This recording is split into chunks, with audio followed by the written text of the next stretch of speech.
Un documento presentato dalla stessa maggioranza che si cambia e molti temi erano uguali, molto simili a delle proposte che la minoranza aveva fatto con i propri cambiamenti.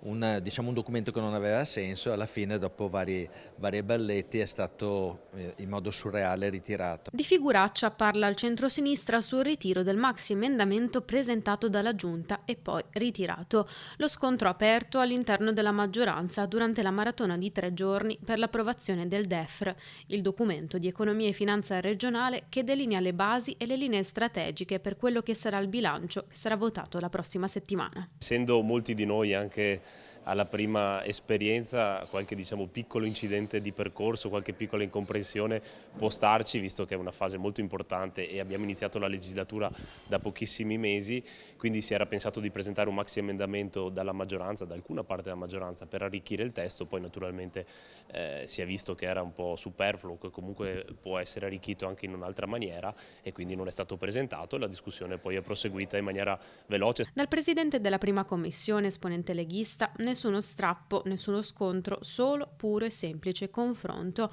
Non ne sono d'accordo le opposizioni, preoccupate che l'impasse accaduto nelle ultime 48 ore di Consiglio regionale si ripercuota anche negli anni a venire. Uno smontamento della maggioranza, rapporti interni, sicuramente qualcosa che poteva far perdere tempo per liturgie all'interno della maggioranza. La maggioranza è totalmente divisa, emendare un proprio documento, che tra l'altro è il documento che programma le politiche regionali per i prossimi 3 anni, è veramente un autogol, vuol dire che non si accordano, evidentemente l'esito del referendum ha avuto degli effetti anche qui. Nonostante le divergenze, i tanti emendamenti da approvare, l'intento comunque dal centrodestra al centrosinistra è quello di arrivare il prima possibile all'approvazione del bilancio. La collaborazione con l'opposizione, tra maggioranza e opposizione, anche in sede di prima commissione, commissione bilancio, è stata positiva.